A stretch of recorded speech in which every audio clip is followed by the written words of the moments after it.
has many years of experience, like I said, in working with professionals in the feed production industry, working with companies in Africa and Asia, also in the Middle East. And he will share some practical experience in how he was able to help feed producers improve their process, their feed quality.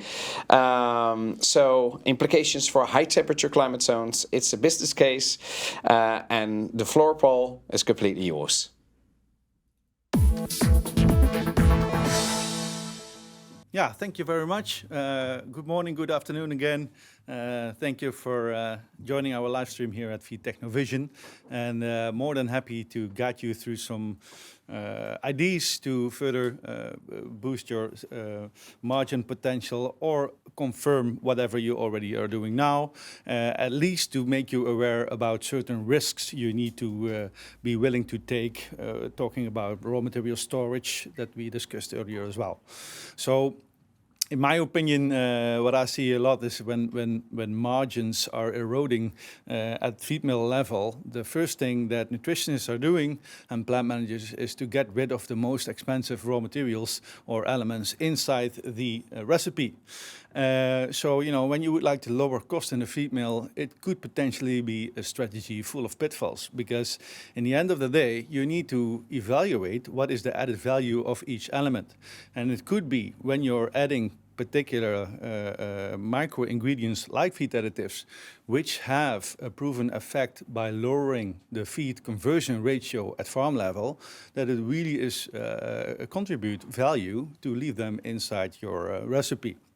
So it's not just easy said and done to throw out the most expensive raw materials inside your equation and then go with the flow.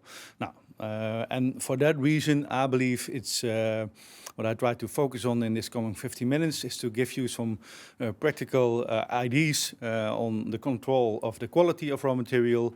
We got some questions on the storage of raw materials, dive a bit further into the compensation of moisture losses. And I also believe it's vital that every feed miller has its own internal validation, how to validate beneficial feed additives, you know. So to start with the first one, as Robert already mentioned earlier, on availability of raw materials, we talked with Geke a lot on the quality side there as well. I think even in times of scarcity or disruption or whatever elements comes to table that will jeopardize your potential quality of the raw material, testing. Make sure that you are in the front seat row, that you're aware of your own feed mill, that you are triggering whatever you need to trigger before that truck of corn is going to be unloaded in the pit, you know. So, and then easiest task is to have an assumption on the amount of mycotoxins which are potentially in there. Aflatoxin, Don, Ocra, Fumonisin, T2. I just put on the slide just a practical overview of action limits that really could help out for feed millers to have an estimation. Okay, when you're above this particular threshold, sorry, you cannot unload because you're only jeopardizing my feed. And it's not bad to do so. For the rest as well with molds, when molds become visible, it's already too late, but there are over 1 million colony-forming units. And with enterobacteria, the alarm bell is really over 10,000, but you know, it goes in a log scale very fast. Bacteria molds needs free water, so when there is a lot of humid or free water around particles, yeah, that could cause bacteria. No, so good to have that in mind. And yeah, simple rule: when you have rubbish in, you will have rubbish out. So when your quality of your raw materials is already inferior from the start, don't expect that you can produce good quality feed. No, so it is also in your own benefit to be critical on the intake.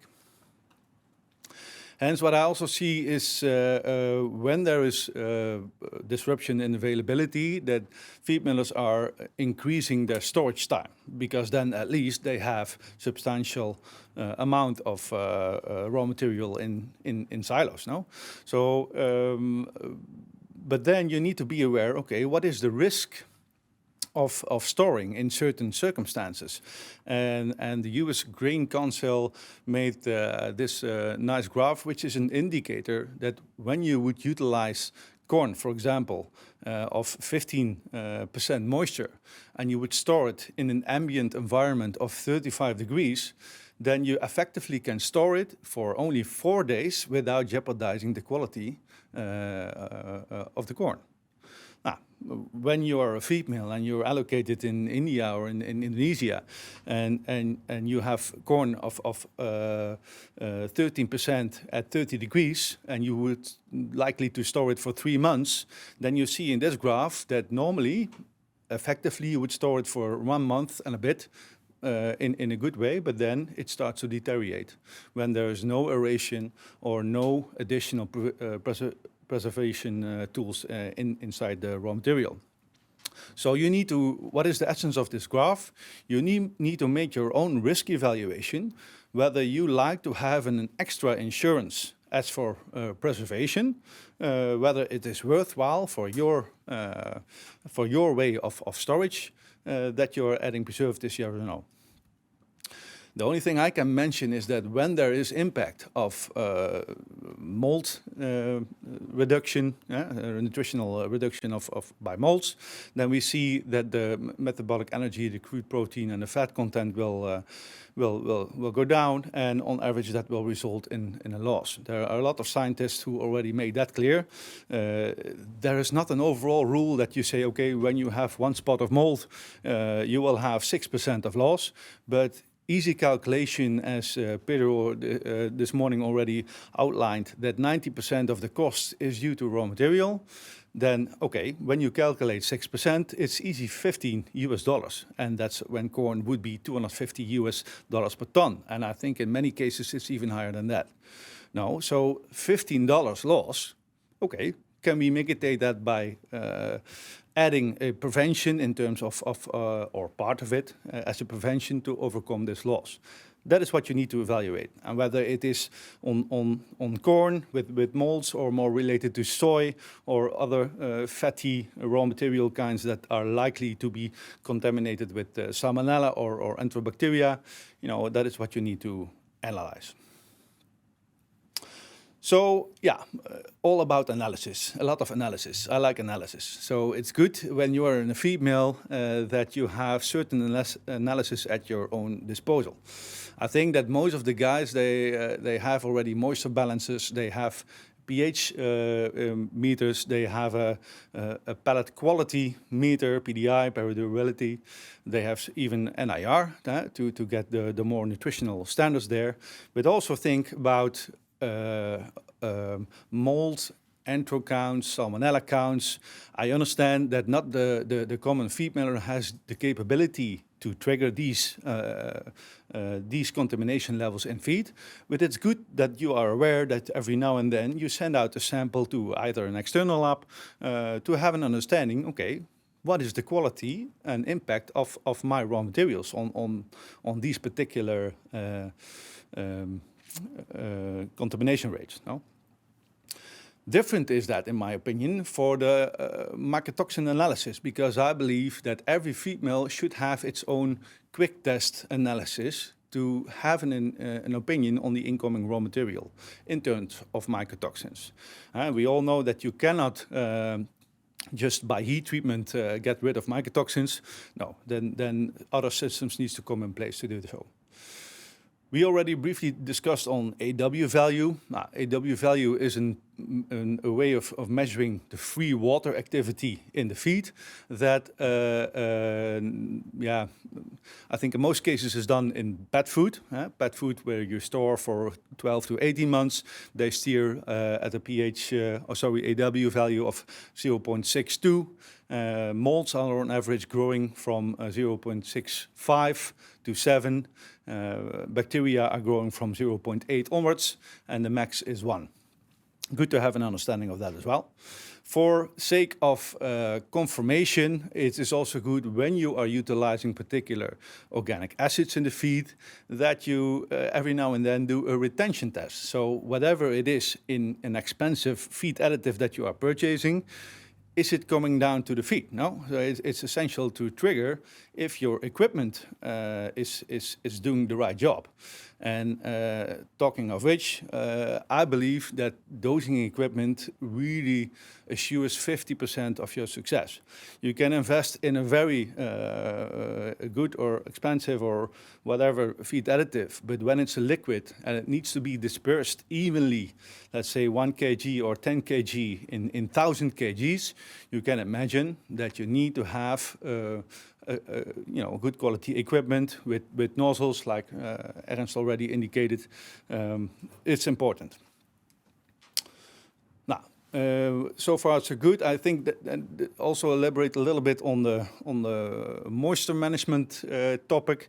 We got the question earlier. I didn't forget it. How come that you will lose moisture and we applied something and it doesn't work? Now, I think in essence you first need to think about, okay, where do I start? In this example, you start with, on average, raw materials are 12%. Then during the process, you're going to lose some moisture. That can be due to grinding or due to storage or whatever. Then you're going to add steam. And then in terms of steam, you're going to flash that off. And when you do not compensate, it will result in a particular loss. And whether it's 0.5% or 1% or 1.5%, in the more hot and humid climates, this will be really more a valid topic than in Northern Europe when you don't have particularly this issue. I'm aware. So if you know that you have this kind of issue, then I believe you should create first your own research. And that is something that you can do yourself. Create your own moisture profile. So you need to know exactly where you are gaining and or losing moisture throughout your process. So you see the blue spots, that's just an ID. Get some samples of the most relevant raw materials, soy, corn, you name it. Then take a sample after the mixer, take a sample after the conditioner, take a sample after the pelletizer, after the cooler, after bagging, and then you can draw your own line, and then you exactly see where you will lose your moisture. And overall, when you're adding additional moisture in your mixer, but you don't see any effect in the end of the day, then it means that most likely you will also see a drop down in your cooler profile. So most likely you flash off too much moisture in order to come to the 5 degrees variation between ambient temperature and pellet temperature. That could be one potential cause, but of course there are a lot of variables that can influence this. Also nice to know is that you will have an impression of the steam quality. Now, the better way is, like we learned from Mr. Ernst, that you need to have the 2 probes at the at the entrance of the steam line. But when, for whatever reason, you don't have these 2 temperature probes and pressure probes there, then there is also a theoretical way to calculate whether you are utilizing good quality steam.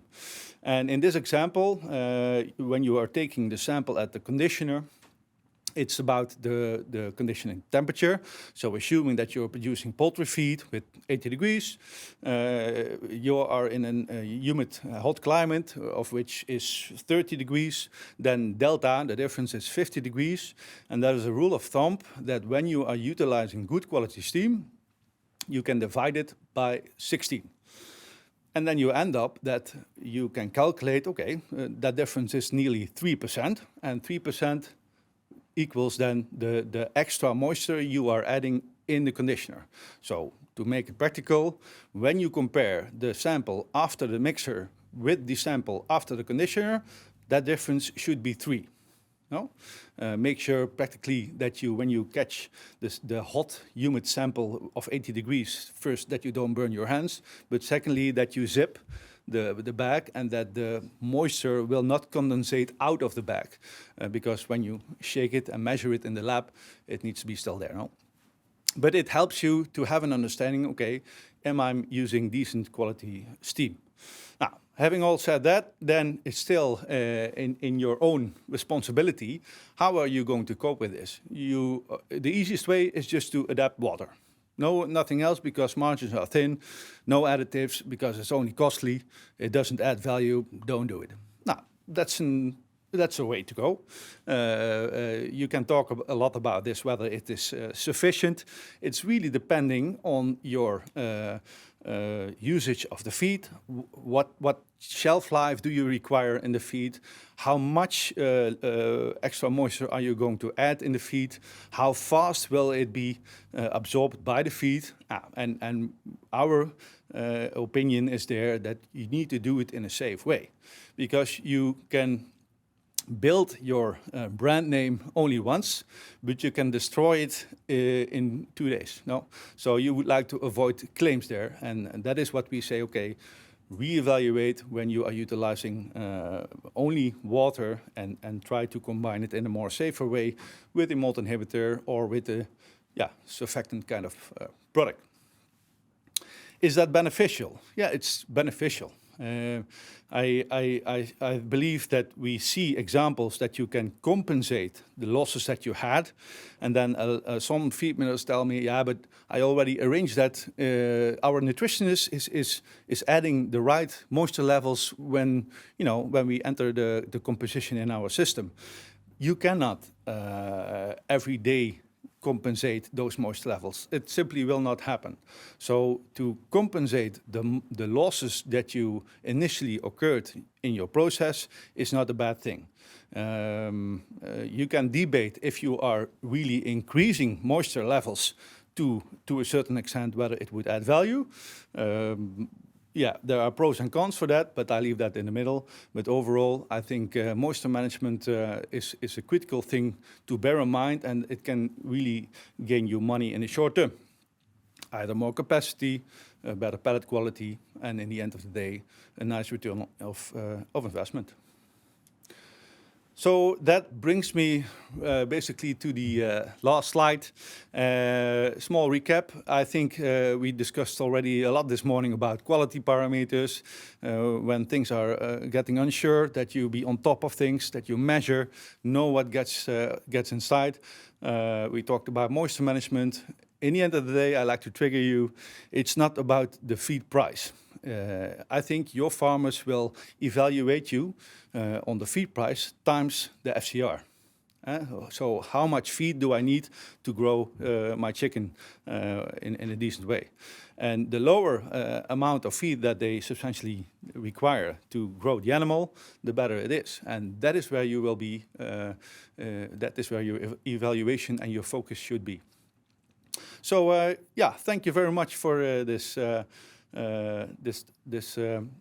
discussion, and now we're open to have your questions. Thank you, Paul. And we're going into this matter, of course, with the other panelists. Ernst is sitting, and Pedro, welcome back at the table.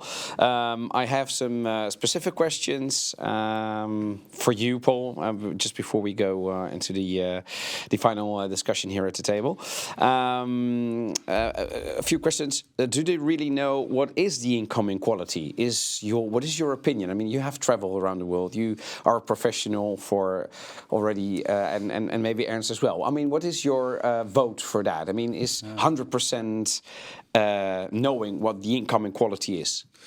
Yeah, I think that's an easy answer. You never know. It is really depending on where you get it from. When you get it from what you think is solid, from your previous suppliers that you verified, which are always delivering quality, then most likely it will be okay. When that purchase position is coming short and you rely on local suppliers, yeah, you don't know anything about their standards. So it differs a lot. Is that also your experience there, Ernst? Somehow in this direction, but first of all, it depends very much on the company's philosophy. Whether are they going to sample or not, what we discussed before. Oh, yes. And the other thing is, usually when you buy raw materials, you get a specification from your raw material. And this specification usually sent in advance before the raw material arrives on the plant. And then, the sample arrives before the truck arrives on the plant, so you're able to analyze quality, yes. Whether it matches or not. If it's okay, then you unload it, and otherwise you should have the gut to say, this is not for me, sorry. No. Bring it to somebody else, and this is not always the case. Okay. Okay. And of course, Pedro. we don't have a crystal ball, but I think we can preempt also when the grains, imagine corn, are still in the field. So there's some very critical times where we would know if those will be affecting or not the grain quality. So, for example, flowering stage, if there's a lot of drought, or we'll know that from that particular region, which that time you're given more than 3 months to understand, or at the grain filling stage, we would know already if there is going to be any compromising on the quality of grains moving forward when you buy them. Yeah. As somebody asks, in addition to this, an old plant does not have sampling possibilities through the process. How important is it to invest in new good sampling systems during the process? Yeah. If you have to make the decision upon to, establish a new plant and I think it's important to analyze in different steps of the process what kind of quality that you are producing. No, so to have a sampling hatch at the end of the mixer, I think it's crucial to have to a similar. But maybe you better can explain where you believe that the most essential sampling points are, at least the minimum requirements. The minimum requirements. Yeah. Yes. Yeah.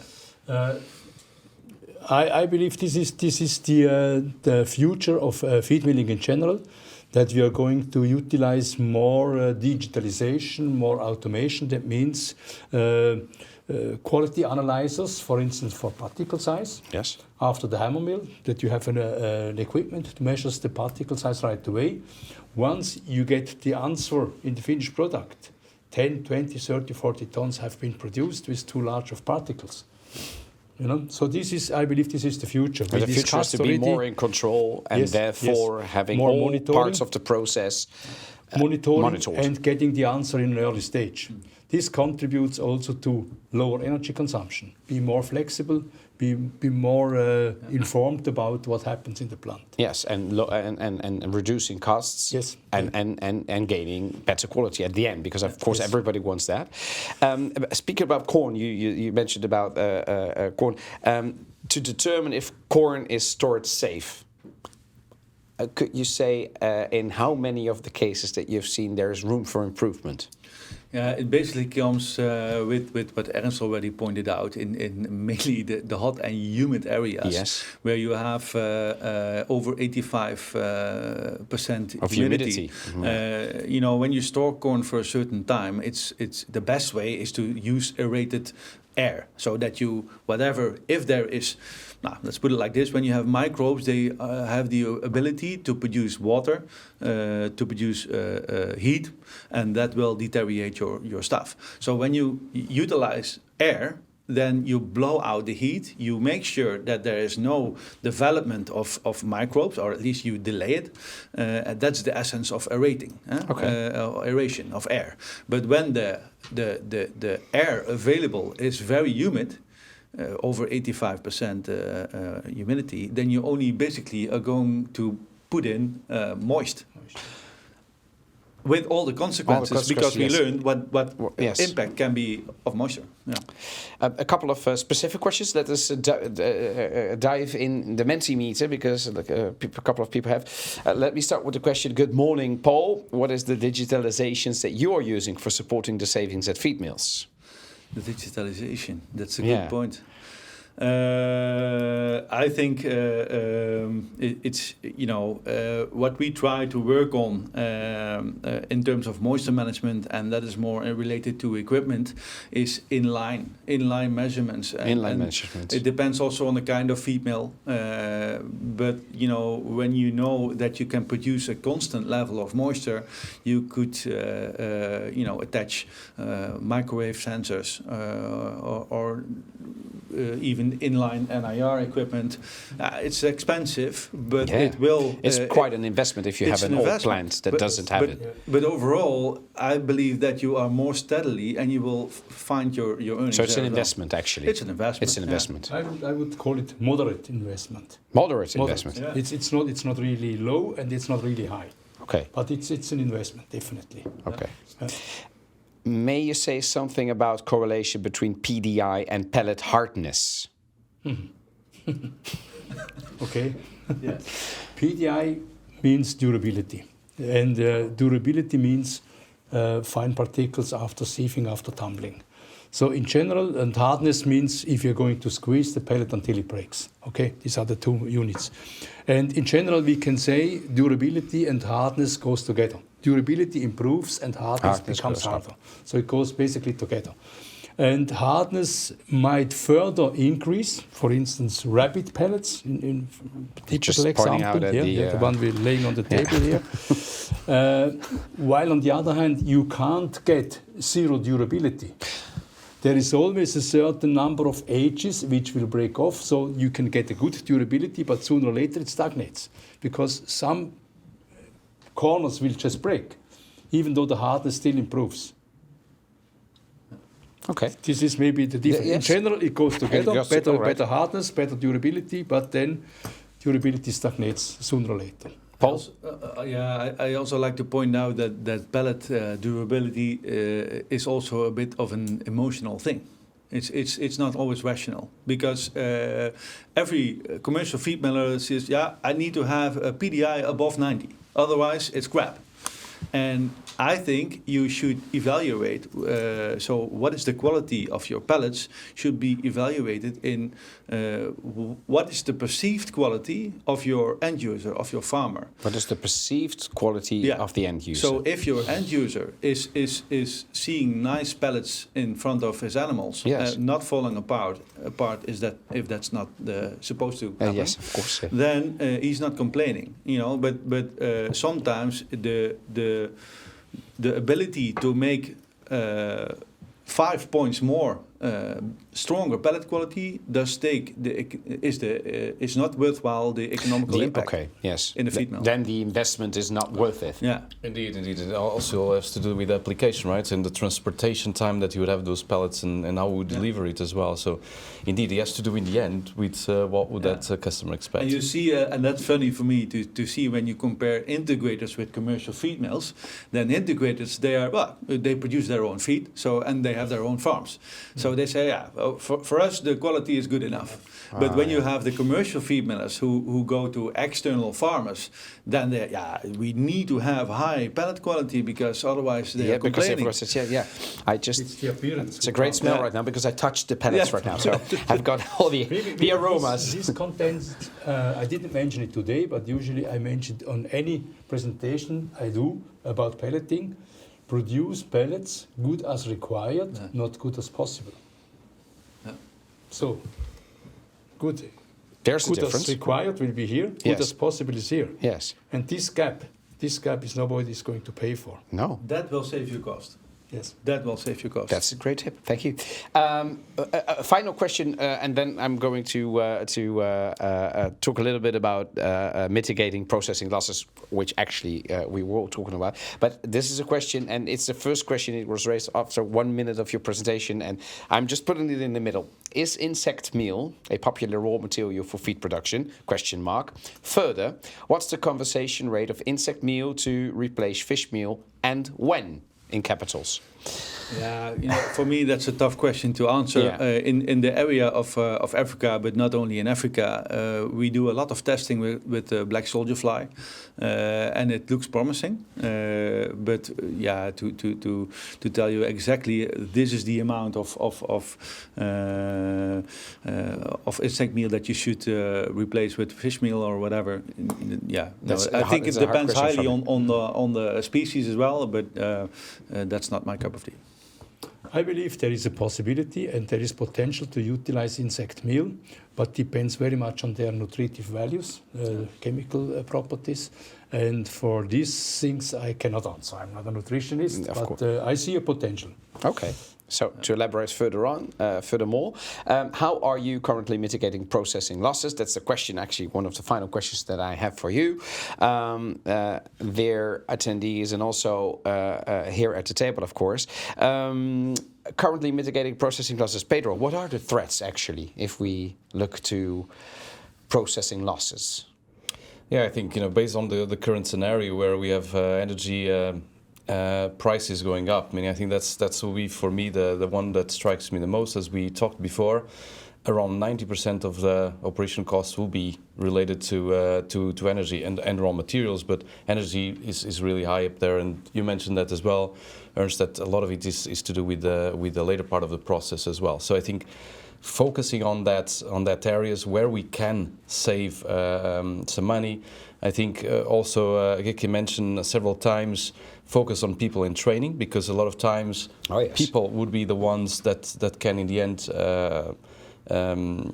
reduce that bottom line, but on the end make a difference. Make a difference. Yes.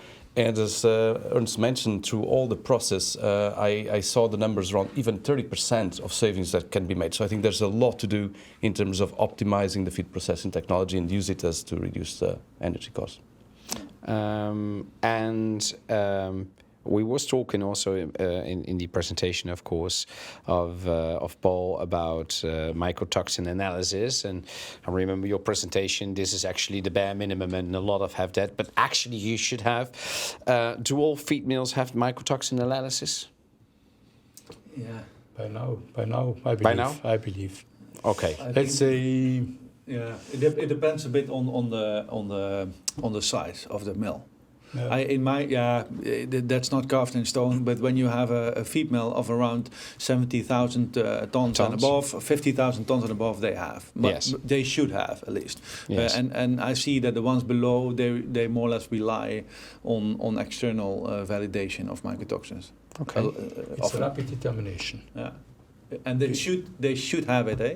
It's really it's vital. important. Yes, to add to that, I think sometimes we're trying to find standards or KPIs for quality, and I think you also will be of the same opinion. Mycotoxins will be one of those that we know a bit about the thresholds and the impact on animal health and performance. So having mycotoxin analysis is probably one of the simplest ways to understand if the raw material quality would be suitable, and also how would that translate into feed. And gentlemen, what is the potential impact of anti-nutritional factors in the feed-to-food chain? Could we say something about that? I mean, how can this be avoided, actually? Yeah, if I can start, I think, please. Indeed. So if you look at some of the mycotoxins, one example of the anti-nutritional factors that you mentioned, meaning some of them would be crossing into the food chain. So in 2012, we had an issue in Europe related to the aflatoxin and the transfer of aflatoxin into the milk. So we have to be really attentive to this year, because again, we have longer supply chains, storage will be a problem, and also we have drought situations in parts of Europe, but also around the world, where grains are produced, and therefore this can be a concern. So I think it's here to be attentive, not only because of the scarcity, but because of the long chains that we have, long supply chains, and also the storage ability in some of the markets that are main producers of grain, specifically corn. And if we speak about longer supply chains, as we actually mentioned in relation to grain, would localizing the supply points could play a role in gaining quality? Since we have the longer supply chains, could we then have a better let's say, feed quality if you're localizing? Yeah, I think you also rely on which kind of material. As Robert already indicated in early stage today, some materials you only can find in certain countries. And then, you basically rely on those. But for most of the macros, I think that you can have a hold of them locally as well. But then quality parameters comes into place. For corn, for example, when you're utilizing very humid wet corn, let's say, you have a chance of getting molded. Yes. The other way around, when you're getting in very dried corn, then the ability to utilize moisture management goes down, because the ability of the kernel to absorb moisture will go down as well, because it has been thoroughly dried. That's not carved in stone what you should do, but I think it is all coming down to what we have said earlier. When you cannot anymore rely on your previous supplier due to whatever reason, make sure that you analyze, that you know what you're doing. Finally, Ernst, I mean, you have spoken a lot about tips and tops about mitigating some anti-nutritional factors you are able to treat by heat. For instance, looking at the soya in the trypsin inhibitors, You need a heat treatment to destroy them. Mycotoxins, I support the answer from the two gentlemen. Sampling in the field. And it's a rapid determination, can be done as a macro analysis. So anyone is able to do it. You don't need to have a very educated person for it. So maybe that's also good to point. If you have a decent heat treatment process, you can easily overcome molds. Then it's only about the recontamination that it possibly could trigger.